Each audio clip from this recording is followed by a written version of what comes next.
पढ़ते थे सुदामा जी कितना आनंद आता था। बोले हाँ ये बात तो सही है तुम्हारी, आनंद तो आता था। पर ये बात सच है, जो आनंद उस समय था वो आनंद अब नहीं है। संत कहते हैं जो बीत गए वो दिन जमाने नहीं आते, आते हैं नए लोग पुराने नहीं आते। बोलो राधे राधे। जो समय गुजर गया वो निकल गया, अब कहाँ है।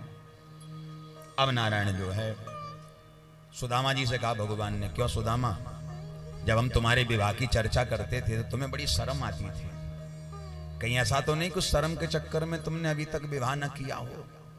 सुदामा बोले अरे भैया मैं तो बताए वही भूल गयो, मैंने विवाह कर लियो है, तेरी भाभी को नाम है सुशीला। अच्छा तो फिर यूं बताओ मेरी भाभी ने मेरे लिए कहा भेजो है। अब सुदामा जी ने देखा कि रानियां पटरानियां बैठी हैं, संकुचित मन में भाव आ गया, संकोच आ गया कि ये फटी सी पोटली कैसे निकाल के दिखाऊं, तो और कस के दबा लिया। सुदामा बोले भैया जल्दी जल्दी में खाली हाथ आ गया, ध्यान नहीं रहा और ऐसे ही आ गया। भगवान बोले कोई बात नहीं, आपका घर है, आपका स्वागत है, बैठो आराम से। और ये सारे में भगवान तो जान गए कि ये झूठ बोल रहे हैं। भगवान ने सारा किया, क्यों सुदामा जी, गरीबी भोगते भोगते जीवन निकल गया, लेकिन झूठ बोलने की आदत अभी तक नहीं गई। बोलो राधे राधे। अरे राधे राधे तो बोलो। झूठ बोलने की आदत अभी तक नहीं गई। तो भगवान ने कहा बचपन में जब गुरुकुल में पढ़ते थे, गुरु माता ने चने दिए कि तुम भी खा लेना और अपने मित्रों को भी, अपने मित्र को भी खिला देना। अपने हिस्से के भी खा गए और बचे सो ठाकुर जी का भी भोग लगा गए। परिणाम गरीबी। और भगवान बोले अब भी ये झूठ बोल रहे हैं, लेके तो आए हैं पर दिखाना नहीं चाहते। पर भगवान से कितनी भी चतुराई आप कर लो, पर भगवान से ज्यादा चतुर थोड़े ही हो सकते हो। जैसे एक बात कहें आपसे, ध्यान से सुनना। हम लोग जब भी कोई गलत काम करते हैं तो हम पता क्या कहते हैं, हमको किसने देखा। मन में ये तो विचार आता है हमें किसने देखा। एक छोटी सी बात है, मैं आपसे 6-7 फुट, लगभग 8 फुट ऊपर बैठा हूं और आप हमसे 6-7 फुट नीचे बैठे, इतना ही तो अंतर है। आप थोड़ा नीचे बैठे और व्यासपीठ थोड़ी ऊंची लगी। तो आप विचार करिए, जब यहां से बैठ करके मुझे सारे लोग दिखाई दे रहे हैं, वो बराबर दिख रहा है कि कौन क्या कर रहा है। इतनी दूर तक दृष्टि है हमारी कि सब दिख रहे हैं कि कौन क्या कर रहा है। मैं आपसे थोड़ा ऊपर बैठा हूं तब मुझे सब दिख रहा है, तो हमारे बांके बिहारी तो हमसे भी ऊपर बैठे हैं। बोलो राधे राधे। क्या उनको दिखता नहीं होगा कि आप कर क्या रहे हैं? इसलिए कभी भगवान से चतुराई न करो। भगवान ने कहा कोई बात नहीं सुदामा, खाली हाथ आए हो तो क्या हुआ, आपका स्वागत है। अच्छा एक बात बताओ, क्या आपने विवाह किया है तो घर में बच्चे भी होंगे? सुदामा बोले हाँ 2 बच्चे हैं। अच्छा कितने बड़े बड़े हैं? अब जल्दी जल्दी में सुदामा जी भूल गए और बता दिया, एक इतना बड़ा और दूसरा इतना बड़ा। और जैसे ही हाथ ऊपर किया तो बगल में जो पोटली दबी हुई थी वो लुढ़कती हुई जमीन में धड़ाम से गिर गई। पोटली गिरी, भगवान ने उठा लिया। उठा के भगवान उसको घुमा घुमा के देख रहे हैं। सुदामा जी ने कहा भैया तेरी भाभी ने एक बात कही है, 1 मास 2 पाख में 2 एकादशी होए, पर हमरे घर गोपाल जो नित्य एकादशी होए। भगवान जान गए कि इनके घर में इतनी गरीबी है कि इन्हें रोज भूखा रहना पड़ता है। अब भगवान ने पोटली घुमा घुमा के देखी, घर में कपड़ा भी नहीं था। भाभी ने अपने साड़ी का पल्लू फाड़ के ये चावल रखे। जान गए भगवान। और प्यारे जब उस पोटली को खोला है तो उसमें देखा कि अलग अलग प्रकार के चावल हैं। भगवान ये भी जान गए ये चावल भी इनके अपने घर के नहीं है। इसका मतलब ये है कि हमारे लिए भाभी सुशीला ने मेहनत मजदूरी करके ये चावल इकट्ठे किए हैं। और प्यारे भगवान कहते हैं जो मेरे लिए मेहनत करे, जो मेरी सेवा के लिए मजदूरी करे, उसके तो फिर मैं भंडार भर देता हूं। प्रेम से कहो राधे राधे। एक बार कोई मेरे लिए करके तो देखे, एक बार भगवान के लिए कोई कुछ करके तो देखे, भगवान फिर उसके भंडार भर देते हैं। अब भैया भगवान ने जैसे ही पोटली खोल के 1 मुट्ठी चावल उसमें से भर के मुंह में डाले, पत्रम पुष्पम फलम तोयम यो में भक्त्या प्रयक्षति, इस भाव से ज्यों ही भोग लगाया तो भगवान को इतना स्वाद आया, इतना स्वाद आया कि 1 मुट्ठी खाते 1 लोक की संपत्ति सुदामा को दे दी। दूसरी मुट्ठी भर के और उसको मुंह में डाला, दूसरा लोक का जो सुख है वो सुदामा को दे दिया। तीसरी मुट्ठी में तीसरे लोक का भी सुख देना चाहते थे, संपत्ति देना चाहते थे, पर रुक्मणी जी जान गई कि ये भाव में बह करके सब ही लुटाते जा रहे हैं, सब ही देते जा रहे हैं, और अगर ये सब कुछ इन्हीं को दे देंगे तो फिर हम कहाँ रहेंगी। हाथ पकड़ लिया भगवान का, सावधान प्रभु, ज्यादा भाव में मत बह जाइए वरना सब इन्हीं को दे डालोगे। भगवान को थोड़ा आवेश आया, रुक्मणी तुमने हमारे रस में विष घोल दिया, कितना आनंद मुझे इन चावलों में आ रहा था, पर अब आनंद तुमने बिगाड़ दिया। और अब भगवान ने 2 लोगों की संपत्ति सुदामा को दे करके सुशीला को समाचार भेज दिया, और सुशीला को समाचार भेज दिया कि होनी थी सो हो गई, अब ना ऐसी होए, और भाभी तुम्हारे भवन में नित्य द्वादशी होए, नित्य द्वादशी होए, नित्य द्वादशी। ऐसा भाव भगवान ने सुदामा की सुशीला को भेज दिया। अच्छा, सुदामा को भगवान ने क्या दिया है, लेकिन सुदामा को अभी तक कुछ पता ही नहीं है। कुछ दिन सुदामा जी रुके और बोले ठाकुर जी से अब हम चलना चाहते हैं। भगवान बोले जाने से पहले हम सबको आशीर्वाद दे जाओ, आप तो ब्राह्मण हो। आशीर्वाद देने के लिए भगवान बैठ गए। भगवान आशीर्वाद के लिए बैठ गए। सुदामा जी आशीर्वाद दे रहे हैं। सुदामा जी ने कहा कि लो आशीर्वाद कन्हैया। कन्हैया बोले अब हम बाद में लेंगे, विचार किया पहले पत्नियों को दिलवा दें। पत्नियों से कहा चलो आशीर्वाद लो। अब एक हो तो समझ में आए, 16,108 लग गई लाइन में महाराज।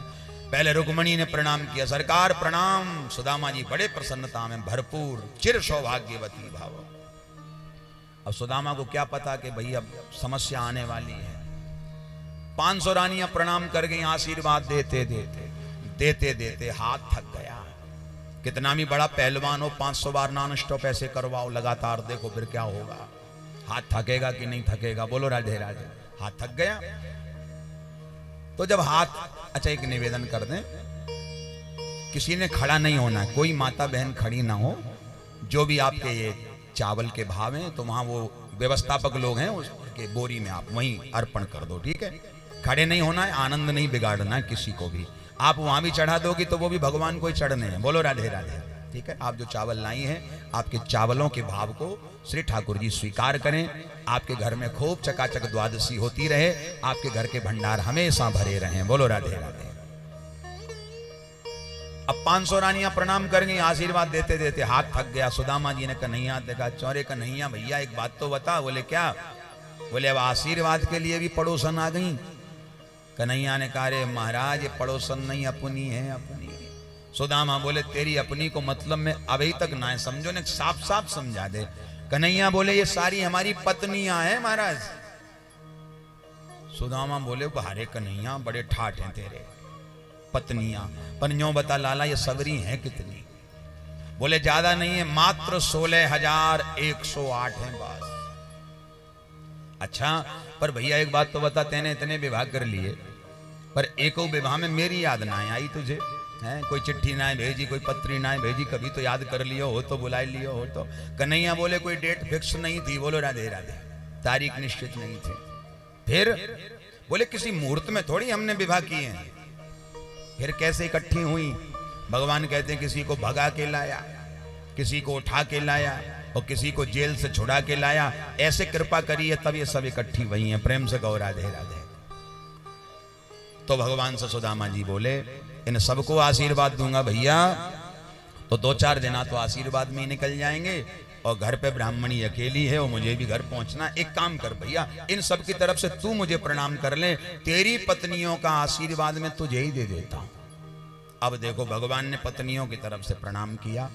उसी समय सुदामा जी ने भगवान को ही पत्नियों का आशीर्वाद दे दिया, चिर सौभाग्यवती भव, बोलो राधे राधे।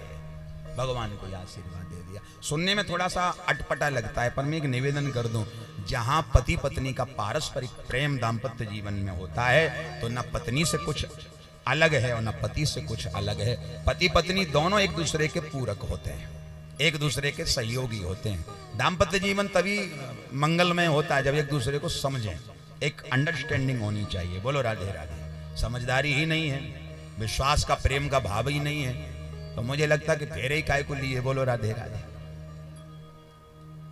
बहुत आवश्यक है। प्रेम होना आपस में, एक दूसरे को समझना, यही दाम्पत्य जीवन है। और अन्यथा तो सब धक्के खाते ही हैं लोग, कोई फायदा नहीं है। भगवान ने सुदामा जी को विदाई दी। सुदामा जी अब जब चले हैं तो मन ही मन सोच रहे हैं, मन ही मन विचार कर रहे हैं। क्वा हम दरिद्र पापीयान क्व कृष्ण श्रीनिकेतन ब्रह्म बंधुरितिस्माहम बाहुभ्याम परिरंभिता। कहा मेरे जैसे दरिद्र को, मेरे जैसे गरीब को बराबर पे बिठा करके भगवान ने इतना सम्मान दिया। हमारे कृष्ण कन्हैया कितने प्यारे हैं, कितने अच्छे। और जब सुदामा अपने नगर में आए, सुदामा मंदिर देख डरे,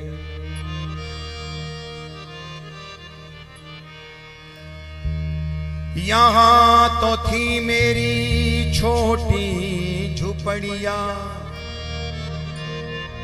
कंचन महल खड़े,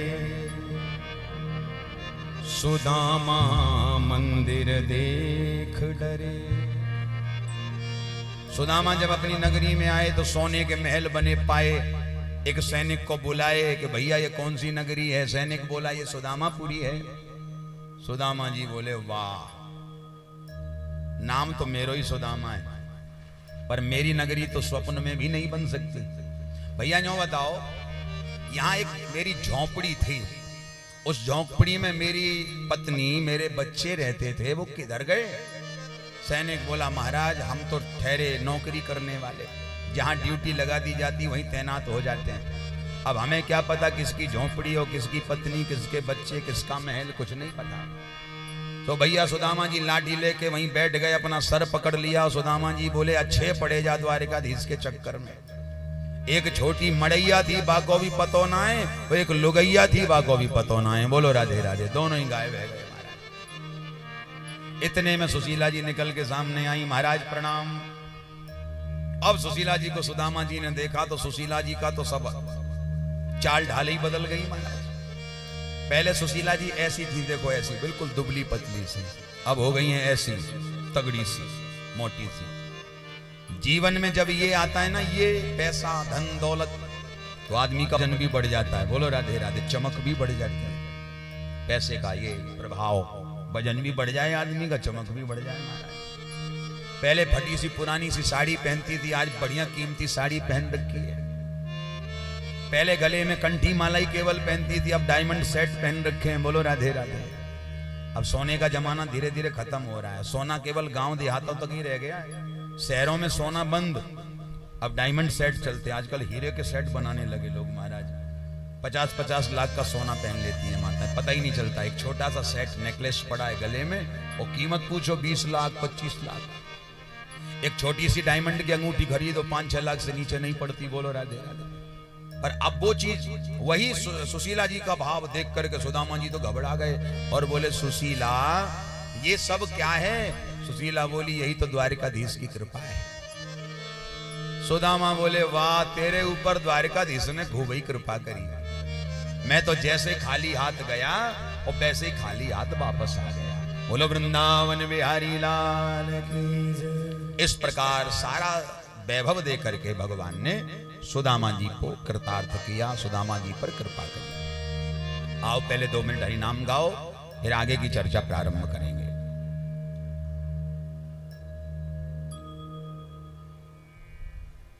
बोलो बांके बिहारी लाल की जय। कि जब से देखा तुम्हें हे बांके बिहारी, हो जब से देखा तुम्हें